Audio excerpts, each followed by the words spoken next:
Hi అండి, welcome to Mahalakshmi vlogs. ఇంకా ఈరోజు సండే స్పెషల్ అయితే బోటి సుక్కకూర అయితే చేశాను కదండి. ఎక్సలెంట్ టేస్ట్ అండి, సూపర్గా ఉంది. ఇంకా దాంట్లో గోంగూర సోయకూర వేసామంటే కూడా చాలా చాలా బాగుంటుందండి.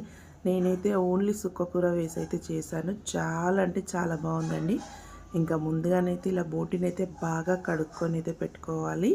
వేడి నీళ్ళు పోసి బాగా కడుక్కోవాలండి. ఒక 4-5 టైమ్స్ అయితే కడగాలి. ఇంకా దాంట్లో ఒక 1 స్పూన్ పసుపు, ఒక 1 స్పూన్ అల్లం వెల్లుల్లి పేస్ట్ వేసి అయితే మూత పెట్టి అయితే ఒక 4 విజిల్స్ అయితే రానివ్వాలి.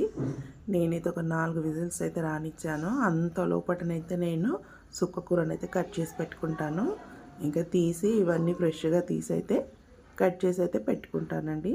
ఇంకా చూడండి, కట్ అయితే చేసుకున్నాను. ఇంకా కూర ఉడికేంత విజిల్స్ వచ్చేంత వరకు అయితే నేనైతే కట్ చేసి పెట్టుకున్నాను. ఇంకా 4 విజిల్స్ అయితే వచ్చాయి. ఇప్పుడు తీసి అయితే చూద్దాము. ఇంకా చూడండి, ఇదైతే ఉడికింది. అంటే ఇంకా మొత్తం అయితే ఉడకదులేండి, ఇంకా మళ్ళీ పెట్టాలి కదా. ఇలా అయితే కలుపుకోవాలి. 4 విజిల్స్ వచ్చిన తర్వాతనైతే ఇలా కలిపిన తర్వాతనైతే ఒక 2 స్పూన్ల కారం వేస్తున్నా, ఉప్పు వేస్తున్నా, 1.5 స్పూను మీ టేస్ట్కి తగ్గట్టు అయితే మీరు వేసుకోండి ఉప్పు కారం. ఇంకా 2 స్పూన్ల ఆయిల్ అయితే వేస్తున్నా.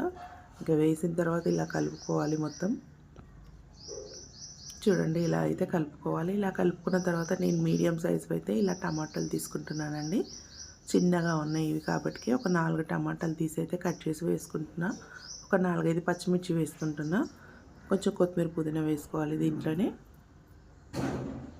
ఇలా వేసుకొని అయితే కొత్తిమీర పుదీనా కూడా ధనియా పౌడర్ వేసుకోవాలి. ఒక 2 స్పూన్ల ధనియాల పౌడర్ వేసుకొని ఇలా మొత్తం అయితే కలిపేసుకోవాలి. ఇలా మొత్తం కలిపేసుకొని అయితే మూత పెట్టేసుకోవాలండి. మూత పెట్టేసుకొని ఇంకొక 4 విజిల్స్ అయితే రానివ్వాలి. ఇలా 4 విజిల్స్ వచ్చిన తర్వాతనైతే మళ్ళీ ఉడుకుతుంది కదండి. అప్పుడైతే మనం సుక్కకూర అయితే కట్ చేసి పెట్టుకున్నాం కదా, అంతవరకు అయితే అది కడిగేసి అయితే పెట్టుకుందాం పక్కన. ఈ విజిల్ మొత్తం తీసేయాలండి. ఇంకా తీసి మూత తీసేనైతే ఇంకా చూడండి, ఇలాగైతే ఉడికింది మొత్తం. నేనైతే దీంట్లో వాటర్ ఏమైతే పోయలేదండి, ఎందుకంటే బోటి కర్రీలో నుంచి వాటర్ అయితే వస్తుంది కదా, అందుకనేసి అయితే నేనైతే వాటర్ అయితే వేయలేదు. ఇంకా చూడండి, ఇలాగైతే ఉడికింది కదా. ఇప్పుడు దీంట్లోనైతే మనము కొంచెం ఉప్పు చూసుకొని ఉప్పు వేసుకొని, నాకు కొంచెం ఉప్పు తగ్గింది, ఉప్పు వేసాను. దాంట్లోనే ఒక 1 స్పూన్ గరం మసాలా వేస్తున్నాను, మటన్ మసాలా. ఇలా మటన్ మసాలా ఉప్పు చూసుకొని వేసుకొని కలుపుకోవాలి. కలిపిన తర్వాతనైతే ఇలా సుక్కకూర కూడా వేసుకోవాలి.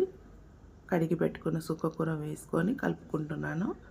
ఇలా కలిపిన తర్వాతనైతే ఒక 2 విజిల్స్ పెట్టాలండి. ఒక 2 విజిల్స్ పెట్టామనుకోండి, ఇంకా అంతా ఉడికిపోయి మంచిగా వస్తుందండి. ముక్క కూడా స్మూత్గా ఉంటుంది కాబట్టి ఇంకొక 2 విజిల్స్ అయితే పెడుతున్నాను. ఇంకా 2 విజిల్స్ అయిన తర్వాతనైతే చూద్దాము. ఇంకా చూడండి ఎలాగైందో, ఉడికిపోయింది చూడండి. ఇలా 2 విజిల్స్ అయిన తర్వాతనైతే స్టవ్ అయితే ఆఫ్ చేసుకోవాలండి.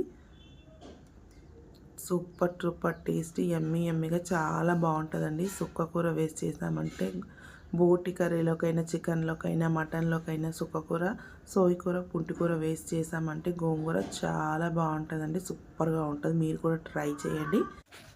ఇలా సుక్కకూర వేసి చేసామంటే చాలా అంటే చాలా బాగుంటుందండి. సూపర్ టేస్టీగా ఉంటుంది. మీరు కూడా ట్రై చేయండి. ట్రై చేసుకొని ఎలా వచ్చిందో నాకు కామెంట్ బాక్స్లో కామెంట్ చేయండి. ఇంకేమైనా వంట కావాలన్నా కానీ నాకు తప్పకుండా కామెంట్ చేయండి.